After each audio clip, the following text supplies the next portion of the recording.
Bismillahirrahmanirrahim. Assalamualaikum warahmatullahi wabarakatuh. Siswa kelas 4 yang solih dan solihah, berjumpa kembali dalam pendidikan agama Islam dan budi pekerti. Pada kesempatan kali ini, mari kita belajar tentang mari berperilaku terpuji.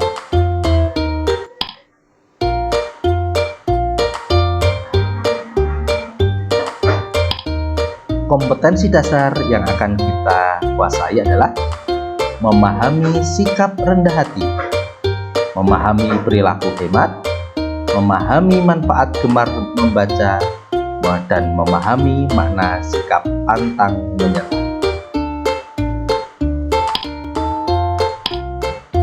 Tujuan pembelajaran yang harus peserta didik kuasai adalah 1. Dapat memahami makna sikap rendah hati. 2. Mampu memahami makna perilaku hemat. 3. Menyebutkan manfaat gemar membaca. 4. Dapat memahami makna sikap pantang menyerah. Yuk kita menuju materi, tapi sebelum itu kita berdoa sebelum belajar. A'udzu billahi minasyaitonir rajim. Bismillahirrahmanirrahim. Rabbi zidni ilma warzuqni fahma. Amin. Silakan pilih materi yang ingin kamu pelajari. Mari yang pertama kita mempelajari sikap rendah hati.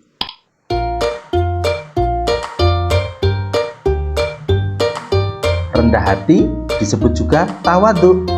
Rendah hati artinya mempunyai tabiat yang baik, pemurah, tidak sombong, dan tidak merendahkan orang lain.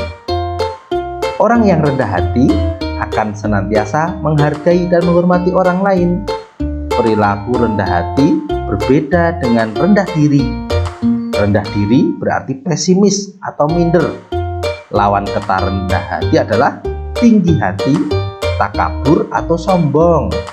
Allah melarang seseorang berperilaku sombong dalam surat Al-Isra ayat 37. A'udzu billahi minasyaitonir rajim. Bismillahirrahmanirrahim. Wala tamshi fil ardi marha. Innaka lan takhriqal arda wa lan tablughal jibala tula. Shadaqallahul azim. Dan janganlah kamu berjalan di muka bumi dengan sombong, karena sesungguhnya kamu sekali-kali tidak dapat menembus bumi, dan sekali-kali kamu tidak akan sampai setinggi gunung.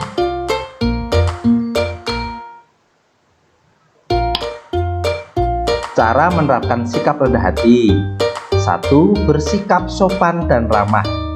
2. Menghargai orang lain. 3. Tidak riak atau memamerkan kelebihannya. 4. Suka menolong orang lain. 5. Berteman tanpa membeda-bedakan. 6. Bersikap tenang dan sederhana. 7. Tidak marah saat mendapatkan kritikan. Apa manfaat sikap rendah hati? 1. Menjadi hamba yang bersyukur kepada Allah. 2. Disayang orang lain. 3. Memiliki banyak teman. 4. Mewujudkan cita-cita dengan mudah. 5. Menjadi anak yang rajin. 6. Terhindar dari perilaku sombong. 7. Menyadari setiap manusia memiliki kelebihan dan kekurangan. Demikian anak-anak yang solih dan solihah, sikap rendah hati. Kita menuju perilaku yang kedua, perilaku hemat. Hemat secara bahasa berarti berhati-hati, tidak boros dan cermat. Hemat secara istilah berarti perilaku berhati-hati dalam membelanjakan harta. Hemat bukan berarti pelit atau bakhil atau kikir loh. Orang yang kikir enggan mengeluarkan harta untuk membantu orang lain, sedangkan orang yang hemat tetap membantu orang lain. Lawan hemat adalah boros. Orang yang boros suka menghambur-hamburkan uang yang tidak ada manfaatnya. Orang yang boros akan menjadi teman setan. Firman Allah dalam Quran surat Al-Isra ayat 27. Innal mubadzirina kanu ikhwana syayatin wa kana syaitanu lirabbihi kafura. Sesungguhnya pemboros-pemboros itu adalah saudara-saudara setan, dan setan itu adalah sangat ingkar kepada Tuhannya. A'udzubillahi min dzalik. Contoh perilaku hemat sebagai berikut. Coba perhatikan. 1. Berbelanja secukupnya dan menyisihkan sebagian untuk ditabung. 2. Menunda membeli barang yang tidak penting. 3. Tidak menunda-nunda tugas atau menghemat waktu. 4. Membagi waktu dengan bijak antara beribadah, belajar, bermain, dan juga tidak lupa membantu orang tua. 5. Menggunakan air dan listrik secukupnya. 6. Menggunakan alat tulis untuk hal-hal yang berguna. Kalau sudah hemat, kita pasti untung. Keuntungan hidup hemat sebagai berikut. 1. Mempunyai cadangan harta yang dapat digunakan saat benar-benar membutuhkan. 2. Mampu mengatur kebutuhan hidup. 3. Mendapat kemuliaan dari Allah. Dan 4. Dapat membantu orang lain yang membutuhkan. Demikian materi tentang perilaku hemat. Sekarang kita menuju ke perilaku yang ketiga. Perilaku terpuji, gemar membaca. Gemar membaca. Baca apa? Buku. Buku adalah jendela ilmu. Semakin banyak membaca, akan semakin banyak ilmu pengetahuan yang didapat. Orang yang banyak ilmu akan pandai dalam berbagai bidang. Bahkan Allah menurunkan wahyu pertama kali kepada Rasulullah SAW, yaitu tentang perintah membaca dalam Al-Quran surat Al-Alaq ayat 1. Iqra bismi rabbikal ladzi khalaq. Bacalah dengan menyebut nama Tuhanmu yang menciptakan.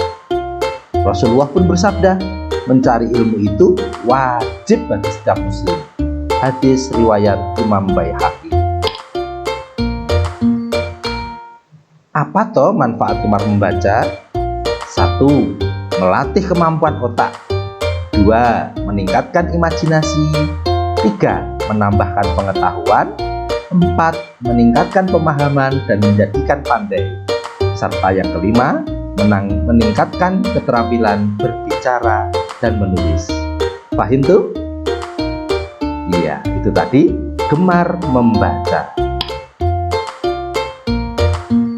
Perilaku terpuji yang keempat, akhlakul karimah yang keempat, sikap pantang menyerah. Apa itu sikap pantang menyerah? Pantang menyerah disebut juga ulet, merupakan larangan untuk pasrah dan mengalah. Dengan kata lain, pantang menyerah merupakan perilaku sungguh-sungguh untuk mencapai keinginan meskipun mengalami banyak hambatan. Allah berfirman dalam surat Al-Insyirah ayat ke-5 dan ke-6. Fa inna ma'al usri yusra. Inna ma'al usri yusra. Karena sesungguhnya sesudah kesulitan itu ada kemudahan. Sesungguhnya sesudah kesulitan itu ada kemudahan. Anak yang memiliki sikap pantang menyerah akan memiliki sikap-sikap sebagai berikut. 1. Bersemangat mengerjakan tugas. 2. Bekerja dengan hati yang riang. 3.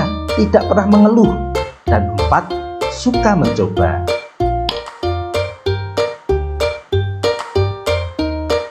bermanfaat loh kalau kita pantang menyerah. Apa manfaatnya? 1. Memberikan semangat dalam berusaha. 2. Tidak mudah putus asa.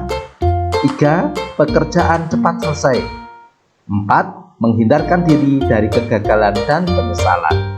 Dan yang kelima, meningkatkan perilaku disiplin dan mudah meraih cita-cita. Nah, itu tadi materi pembelajaran kali ini. Sikap rendah hati, perilaku hemat, gemar membaca, dan sikap pantang menyerah. Coba masih ingat tidak dengan materi yang tadi? Untuk mengingatnya, kita latihan soal yuk. Soal 1. Perintah untuk bersikap rendah hati terdapat dalam surat Al-Isra ayat berapa ya? Aduh, lupa deh. Coba. Iya, betul. Ayat 37. Soal nomor 2. Lawan kata rendah hati. Kalau lawan kata rendah hati berarti tinggi hati. Loh, kok tidak ada? Tinggi hati, padanan katanya apa? Kosong. Soal nomor 3. Sikap rendah hati dapat menghindari permusuhan. Kalau yang rendah hati banyak kawannya. Nah, ini soal nomor 4. Hafalan ayat lagi. Larangan berbuat boros terdapat pada surat Al-Isra ayat berapa ya? Aduh, lupa nih. Aduh, salah. Yang ini 29? Oh, bukan juga. Yang 30? Aduh, salah.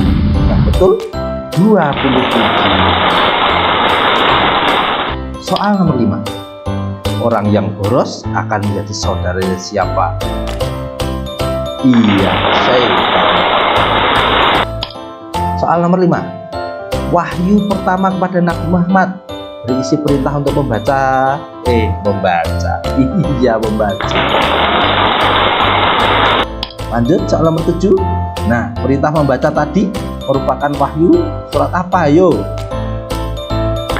Iya, Al-Alaq ayat 1. Wahyu yang pertama kali diturunkan. Latihan soal nomor 8. Berikut ini manfaat gemar membaca, kecuali yang bukan manfaat. Apa? Kalau sudah membaca harus bagaimana? Banyak ilmu, betul. Memiliki ide baru, betul. Bertambah wawasan, betul. Olah ini tak mungkin kalau cuma membaca kurang pengetahuan. Nomor 9. Berikut ini perilaku yang tidak mencerminkan sikap pantang menyerah adalah pesimis artinya putus asa. Soal ke-10. Sesungguhnya bersama kesulitan itu ada titik-titik. Ayo coba surat Al-Isra ayat 6.